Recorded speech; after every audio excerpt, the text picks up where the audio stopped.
ప్రేమైనటువంటి సహోదరులారా, ఈరోజు యొక్క దేవుని వాక్యము కేలండక వాగ్దానం మనం చూసినట్లయితే నిర్గమకాండము 14వ అధ్యాయము 14వ వచనం ఉంది. చూడండి, యెహోవా మీ పక్షమున యుద్ధము చేయును, మీరు ఊరకయే ఉండవలని ప్రజలతో చెప్పాను. చదవబడినటువంటి లేఖన భాగం ప్రవాసిదించి దీవించునుగాక. చూడండి, ఈ యొక్క దీని యొక్క వాగ్దానం మనం చూసినట్లయితే 13వ వచనంలో కూడా అక్కడ ఒక మాట ఉంటుంది. ఏమనంటే చూడండి, అందుకు మోషే భయపడకుడి, యెహోవా నేడు మీకు కలుగజేయు రక్షణ మీరు ఊరకు నిలబడి చూడుడి. మీరు నేడు చూచిన ఐగుప్తీయుల మీదట మరి ఎన్నడను చూడరు. అయితే ఊరకయే ఉండవాలని ప్రజలతో చెప్పాను.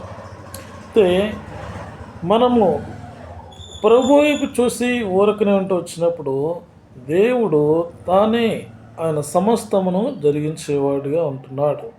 చూడండి, అక్కడ మనం చూసినట్లయితే 13వ వచనంలో, మీరు భయపడొద్దు, యెహోవా మీకు నేడు కలుగజేయ రక్షణ. మొదటగా దేవుడు మనకి రక్షణ కలుగ చేసేవాడుగా ఉంటున్నాడు. ఆ రక్షణ కలుగ చేయటానికి యేసుక్రీస్తు ప్రభువారి యొక్క లోకానికి వచ్చిన వాడిగా ఉంటున్నాడు. అది ఊరకనే దొరుకుతుంది, మీరు ఊరకనే ఉండి, అది కొనేది కాదు, ఊరకనే లభించేది.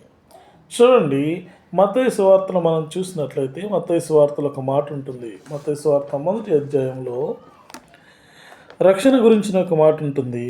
రక్షకుడు, చూడండి, ఈ తన మొదటి అధ్యాయము 21వ అధ్యాయం, ఆమె యొక్క కుమారుని కనను తన ప్రజలను వారి పాపం నుండి ఆయనే రక్షించును కనుక ఆయనకు యేసు అను పేరు పెట్టుదు అనెను.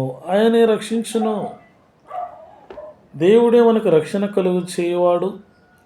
ఆయన ద్వారానే రక్షణ వస్తుంది. ఆయనకు రక్షకుడు అనే యొక్క పేరు. చూడండి, ఇంకా మనం చూసినట్లయితే ఈ లోకంలో మారు మనసు లేకుండా, పాప క్షమాపణ లేకుండా ఇంకా జీవిస్తున్నావా? చూడండి, ఇంకా అక్కడ మనం చూసినట్లయితే లూకాసు వార్తలో ఇంకొక మాట రాయబడి ఉంటుంది. చూడండి, లూకాసు వార్త చూడండి, అక్కడ మనం చూసినట్లయితే లూకాసు వార్త 2వ అధ్యాయము 11వ వచనంలో చూడండి, 10-11 వచనాలు అంటు, అయితే ఆ దూత భయపడకుడి, ఇదిగో ప్రజలందరికీ కలవు మహా సంతోషకరమైన స్వర్తమానము నేను మీకు తెలియజేయుచున్నాను. చూడండి, దావీదు పట్టణమందు నేడు రక్షకుడు మీ కొరకు పుట్టి ఉన్నాడు. ఈయన ప్రభువైన క్రీస్తు. రక్షకుడు పుట్టి ఉన్నాడు, మనకు రక్షణ కలుగ చేసేవాడు. కాబట్టి ఆ యొక్క సమయంలో అక్కడ ఇజ్రాయెల్ ప్రజలందరూ కూడా భయపడుతూ ఉన్నప్పుడు దేవుడు ఏం చేస్తున్నాడంటే వారికి రక్షణ కలుగు చేసేవాడిగా ఉంటున్నాడు. భయం వస్తుంది, తిరిగి మళ్ళీ ఐగుప్తులోకి వెళ్ళాలా, ఆ యొక్క బానిసత్వంలోకి వెళ్ళాలా, లేదా శ్రమంలోకి వెళ్ళాలా అని చెప్పేవారు ఉంటూ వచ్చినప్పుడు దేవుడు ఏం చేస్తున్నాడంటే వారికి రక్షణ, మీరు ఊరకుండా మీరు ఏం చేయొద్దు, మేమంతా నేను చేస్తాను, కాబట్టి భయపడొద్దు, మీరు ఊరక నిలిచినొచ్చండి, యెహోవా కలుగజేయ రక్షణ, మీరు ఊరకనే ఉండండి. ఇంకా మనం చూసినట్లయితే అక్కడ ఆ యొక్క ఊరకనే ఉండడం దాని అర్థం ఏమంటే అది ఊరకనే దొరికేది, ఉచితంగా దొరికేది. నేను మీకు రక్షణ కలుగు చేస్తాను. దేవుని యొక్క రక్షణ విలువైనది. ఆ రక్షకుడు అందుకు ఈ లోకానికి వస్తూ వచ్చినాడు. ఆ రక్షకుడు మనం తెలుసుకోవాలా. ఆ ప్రభువైన యేసుక్రీస్తు నా యొక్క అభిషక్తుడు, అభిషక్తకు నామం అన్నటువంటి యేసుక్రీస్తు వారి యొక్క నామాన్ని మనం గ్రహించి మనము ప్రభు దగ్గరికి వచ్చేవారిగా మనం ఉండాలా. చూడండి, ఇంకా అక్కడ మనం చూసినట్లయితే రెండోదిగా మనం చూసినట్లయితే యుద్ధము మీరు కాదు, యెహోవాయే జరిగించును. చూడండి, 14వ వచనంలో ఏముందంటే యెహోవా మీ పక్షమున యుద్ధము చేయును. చూడండి, యెహోవా మన పక్షమున యుద్ధం చేస్తాడు. ఎవరితో యుద్ధం చేస్తాడండి? ఆయన మన కొరకై యుద్ధం చేసేటువంటి దేవుడు. రెండోదిగా ప్రభుని ఆరాధించేటువంటి అనుభవము. చూడండి, ఇక్కడ మనం చూసినట్లయితే యెహోషువ గ్రంథంలో మనం చూసినట్లయితే ఐదుగురు రాజులు ఆయన మీదకి వస్తారు. ఎంతో బలమైనటువంటి యొక్క పట్టణం అనేటువంటి యొక్క వారు కూడా వారికి భయపడి సాగిలపడేవారుగా ఉంటారు. చూడండి 10వ అధ్యాయం మనం అక్కడ చూసినట్లయితే యెహోషువ గ్రంథము 10వ అధ్యాయం మనం చూసినట్లయితే యెహోషువ హాయిని పట్టుకునే సంగతియు అతడు ఎరుకోను దాని రాజు నిర్మూలన చేసినట్టు హాయి దాని రాజు నిర్మూలన చేసిన సంగతియు గిబియోను నివాసులు ఇజ్రాయేలీలతో సంధి చేసుకుని వారితో కలుసుకుని సంగతియు యెరూషలేము రాజైన అదోనీసెదకు వినినప్పుడు అతడు అతని జనులను మిగిలిన భయపడిరి. చూడండి ఎందుకు వారు భయపడుతున్నారని చూసిన ఎలా అనగా గిబియోను గొప్ప పట్టణమే రాజధానిలో ఎంచబడినది, అది హాయి కంటే గొప్పది, అక్కడ జనులందరూ సూరులు. అంతటా యెరూషలేము రాజైన అదోనీసెదకు గిబియోనీలు యెహోషువతోనూ ఇజ్రాయేలుతోనూ సంధి చేసి ఉన్నారు. చూడండి ఆ యొక్క హాయిని ఆ తర్వాత ఎరికోని జయించిన తర్వాత గిబియోను నివాసులు చాలా గొప్పవారు. వారి యొక్క నివాసస్థలం శూరులనే వారు కూడా భయపడి వారితో యుద్ధం చేయలేక ఏం చేస్తున్నారంటే దేవుడు ఏం చేస్తున్నాడంటే ఆ యొక్క వారిని యుద్ధంలో గెలిపించేవాడిగా ఉన్నాడు. వారిని చూసి అనేకులు భయపడుతున్నారు. ఇక్కడ చూసినట్లయితే ఇజ్రాయేల్ ప్రజలు భయపడుతున్నారు. భయపడొద్దు, యెహోవా కలిగే రక్షణ మీకు ఉంటుంది. ఆయన ఎప్పుడు కాపాడేవాడు, రక్షించేవాడు. అది మనం గ్రహించలేము. యుద్ధం మీ పక్షంగా నేను చేస్తారు. ఒక ఇజ్రాయేల్ ప్రజల మీదకి 5 రాజులు వస్తూ వచ్చారు. కానీ 5 రాజులకు కూడా యుద్ధంలో దేవుడు ఏం చేస్తూ వచ్చారంటే వారందరినీ కూడా ఆ యొక్క చెట్టుకి వేలాడదీసేటువంటి ఇదిగా ఉన్నారు. చూడండి అక్కడే మనం చూసినట్లయితే యెహోషువ గ్రంథంలో 5 రాజులు వస్తూ వచ్చినారు. దేవుడు ఆ యొక్క యెహోషువ యొక్క ప్రార్థన ఆలకించి 5 రాజులను కూడా చంపుతూ వచ్చినాడు. చూడండి అక్కడ మనం చూసినట్లయితే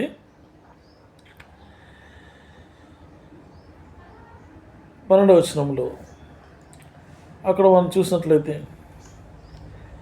10వ వచనం చూసుకుంటాం. అప్పుడు యెహోవా ఇజ్రాయేలీల ఎదుట వారిని కలవరపరచగా యెహోషువ గిబియోను ఎదుట మహాఘోరంగా వారిని హతం చేసెను. మహాఘోరంగా వారిని హతం చేస్తూ వచ్చారంట. ఇంకా మనం చూసినట్లయితే ఆ యొక్క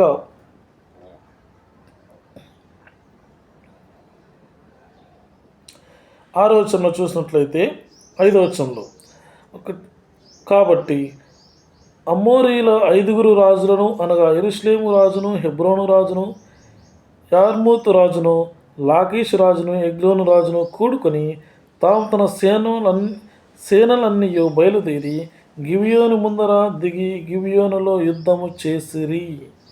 చూడండి ఒక ఇజ్రాయెల్ ప్రజలు వస్తుంటే 5 రాజులు కలిసి 5 సేనలు వస్తున్నారు. కానీ వారు నమ్మిన దేవుడు గొప్ప దేవుడు, మా పక్షంగా యుద్ధం చేసేది దేవుడు అని మోషే వారు చెప్తున్నాడు. మీ పక్షంగా యుద్ధం చేసేది మీ దేవుడని యెహోవాయే, మీరు భయపడొద్దు. కాబట్టి అందుకే ఇక్కడ చెప్తున్నాడు 5 రాజులు సైతము ఓడిపోతూ వస్తున్నారు. చూడండి అక్కడ చూసినట్లయితే ఆ 5 రాజుల యొక్క స్థితి ఎలా ఉందో మనం అక్కడ చూస్తాం రండి. 25వ వచనంలో యెహోషువ గ్రంథం 10వ అధ్యాయం 25వ వచనంలో అప్పుడు యెహోషువ వారితో మీరు భయపడకండి, జడియకుడి, దృఢత్వం వహించి ధైర్యంగా నుండి మీరు ఎవరితో యుద్ధము చేయుదురో ఆ శత్రువులు అందరికీ యెహోవా వీరికి చేసినట్టు చేయనను. తరువాత యెహోషువ వారిని కొట్టి చంపి 5 చెట్ల మీద వారిని ఉరి తీసెను. వారి యొక్క శవము సాయంకాలం వరకు ఆ చెట్ల మీద వేలాడుచుండెను. చూడండి ఎంత భయంకరమైనటువంటి యొక్క స్థితి. శత్రువుడు యొక్క అపవాది మన యొక్క జీవితంలో అనేక పర్యాలు ఇలా విజృంభిస్తాడు. కానీ దేవుడు ఏం చేస్తాడంటే వారిని ఆ సాతాను నా కాళ్ళ కింద అనగదొక్కేస్తాడు. సాతాను ఏం చేస్తుందంటే సాతాన్ని ఆయన కాళ్ళ కింద అనగదొక్కేవాడిగా ఉంటాడు. ఆ కలవరి శిలలో ప్రభువైన యేసుక్రీస్తు వారు కాచిన రక్తాన్ని బట్టి వాడు అపవాదిని ప్రభు జయించేవాడిగా ఉంటాడు. అపవాదితో ప్రభు యుద్ధం చేసేవాడిగా ఉంటాడు. ప్రతి క్షణము మనకు ఆయన కంచవలే కాపుదల కలిగించేవాడు ఉంటాడు. యెహోవాయందు భయభక్తులు కలిగిన వాటి ఆయన దేవతల కాపుదల ఉంచు. కాబట్టి ఇంకా మనం చూసినట్లయితే చూడండి ఇంకొక మాట మనం చూసుకుంటాం రండి. ఆ యొక్క మనపక్షంగా దేవుడు ప్రతి క్షణం కూడా దినమంతా కూడా ఆయన యుద్ధం జరిగించేవాడు. అయితే ఇంకో అక్కడ చూడండి, మొదటి పేతురు రాసిన పత్రికలో మన యొక్క విశ్వాసముతో మనము ముందుకు సాగిపోయేవారిగా మనం ఉండాలా. చూడండి, ఆడ మొదటి పేతురు రాసిన పత్రిక మొదటి అధ్యాయంలో ఒక మాట ఉంటుంది చూడండి.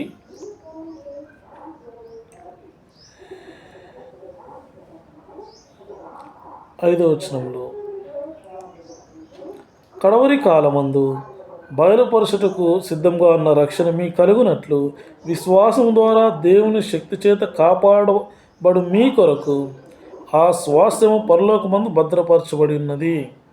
చూడండి, అక్కడ విశ్వాసం, రక్షణ, విశ్వాసం, ఇంకొక మాట అక్కడ రాయబడి ఉంటుంది చూడండి 6వ వచనంలో, ఇందువలన మీరు మిక్కిలి ఆనందించున్నారు, కానీ అవసరమును బట్టి నానా విధములైన శోధన చేత ప్రస్తుతము కొంచెము కాలం మీకు దుఃఖం కలిగినది.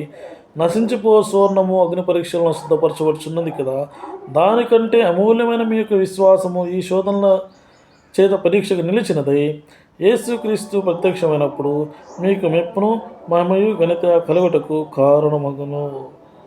చూడండి, అక్కడ మన యొక్క విశ్వాసము ఈ యొక్క అపవాది యొక్క కార్యములు కానీ, ఈ యొక్క యుద్ధాలు కానీ, మన యొక్క జీవితంలో ఆత్మీయంగా నష్టాన్ని కలిగించేటువంటి పరిస్థితి వచ్చినప్పుడు మన యొక్క విశ్వాసాన్ని కోల్పోయేవారిగా మనం ఉంటాం. అయితే నశించిపోవు సువర్ణము అగ్ని పరీక్షల వలన, చూడండి, నశించిపోవు సువర్ణము, అక్కడ మాట చూడండి, చదువుకుంటూ వస్తాము. ఇందువలన మిక్కిలి ఆనందించున్నారు, కానీ అవసరం బట్టి నానా విధముల శోధనల చేత ప్రస్తుత కాలము మీకు దుఃఖం కలుగుచున్నది.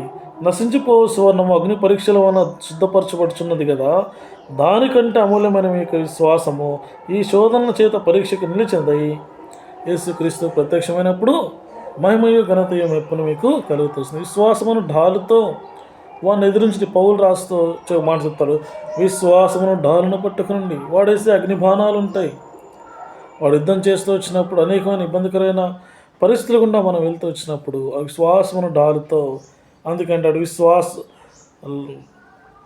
విశ్వాసము లోకమును జయించిన విజయము మీ విశ్వాసమే అంటాడు.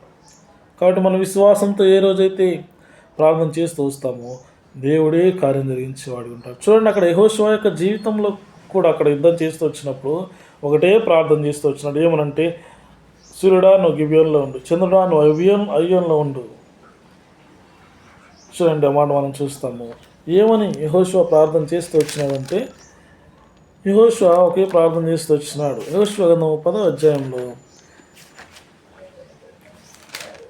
చూడండి, అక్కడ సూర్యుడా నీవు గిబియోన్లో నిలుము, చంద్రుడా నీవు అయ్యోన్లో లోయలో నిలుము. జనుడు తమ శత్రువుల మీద పగ తీర్చుకునే వరకు సూర్యుడు నిలిచెను, చంద్రుడు ఆగెను అను మాట యాషూరు గ్రంథంలో రాయబడి ఉన్నది కదా. సూర్యుడు ఆకాశ మధ్యంలో నిలిచి ఇంచుమించు ఒక నాడల్లా అస్తమింప త్వరపడలేదు. యెహోవా ఒక నరుని మనం వినిన ఆ దినము వంటి దినము దానికి ముందే కానీ దాని తర్వాత కానీ ఉండలేదు. నాడు యెహోవా ఇజ్రాయేల్ పక్షంగా యుద్ధము చేసెను. అప్పుడు యెహోషువ అతనితో కూడా ఇజ్రాయేల్ అందరూ గిల్గాల్లో ఉన్న పాలెంలోనికి తిరిగి వచ్చిరి. చూడండి, మన ప్రార్థన ద్వారా దేవుడు మన ప్రార్థన ఆలకించి మన పక్షంగా పోరాడేటువంటి దేవుడు. సూర్యుడు ఆగమంటే సూర్యుడు ఆగుతాడా, చంద్రుడు ఆగమంటే చంద్రుడు ఆగుతాడా? కానీ మన ప్రభు కార్యం జరిగించే దేవుడు కాబట్టి ఆగి రక్షణ కార్యం జరిగించేవాడు ఉంటున్నాడు. కాబట్టి ప్రియమైన సోదరి సోదరుడా, ఈ యొక్క వాక్యం వింటున్నటువంటి మీరు చూడండి, మొదటిగా మనకు రక్షణ లేని స్వభావంలో మన ముందు వచ్చినప్పుడు మనకి రక్షణ కలుగు చేసినటువంటి దేవుడుగా ఆయన ఉంటున్నాడు. రెండవదిగా చూసినట్లయితే మన పక్షంగా ఆయనే పోరాడి యుద్ధం చేసిన వాడిగా ఉంటున్నాడు. అందులో ప్రభువును ఆరాధించాలి.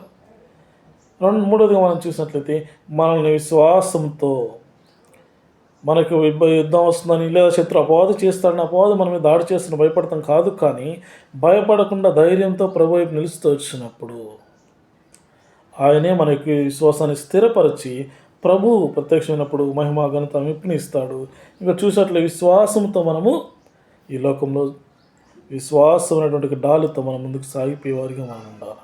కాబట్టి ప్రియమైనటువంటి సోదరి సోదరుడా, ఈ యొక్క వాక్యం ద్వారా ప్రభు మిమ్మల్నితో మాట్లాడాడని, ప్రభు మిమ్మల్ని బలపరచాలని నమ్ముచున్నాము. కాబట్టి ఈ రీతిగా మనము మన పక్షంగా ప్రభు తాను యుద్ధం చేసి మన శత్రు అపవాది మీద విజయాన్ని ఇచ్చి దేవుడు మనకు ఈ దినమంతయు తోడైండి నడిపించునుగాక. ఆమేన్. దేవుడి యొక్క వాక్య భాగం దీవించునుగాక. అందరికీ ప్రైజ్ లార్డ్.